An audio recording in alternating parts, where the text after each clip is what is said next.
ஒரு கிராமத்தில் அருண் என்ற ஒரு இளைஞன் இருந்தான். அவன் வாழ்க்கை எப்போதும் சவால்களால் தான் நிரம்பியிருந்தது. ஏழ்மை, தோல்வி, மற்றவர்களின் விமர்சனம் எல்லாமே அவனை தினமும் சோதித்துக் கொண்டே இருந்தது. ஒரு நாள் அவன் மிகவும் மனமுடைந்து ஒரு பெரிய மரத்தின் கீழ் அமர்ந்திருந்தான். என்னால ஏன் எதுவும் சரியாக ஆகாது என்று தன் மனசுக்குள்ளே கேட்டுக்கொண்டிருந்தான். அந்த நேரத்தில் ஒரு முதியவர் அவனிடம் வந்து கேட்டார், இந்த மரத்தை கவனிச்சியா?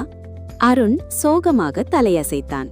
முதியவர் சொன்னார், இந்த மரம் ஒரு நாள் விதைதான். அது மண்ணுக்குள் புதைக்கப்பட்டபோது அது இருட்டையும் அழுத்தத்தையும் சந்திச்சது. ஆனா அது அதை முடிவுன்னு நினைக்கல, ஆரம்பம்னு நினைச்சது. அதனால்தான் இப்படி உயர்ந்து நிக்குது. அந்த வார்த்தைகள் அருணின் மனசை தட்டின. அவன் புரிந்து கொண்டான், தோல்வி என்பது முடிவில்லை, அது வளர்ச்சியின் தொடக்கம். அந்த நாளிலிருந்து அவன் மாற்றமடைந்தான். விமர்சனத்தை கவனிக்காமல், முயற்சியை நிறுத்தாமல் ஒவ்வொரு நாளும் சிறிது முன்னேற ஆரம்பித்தான்.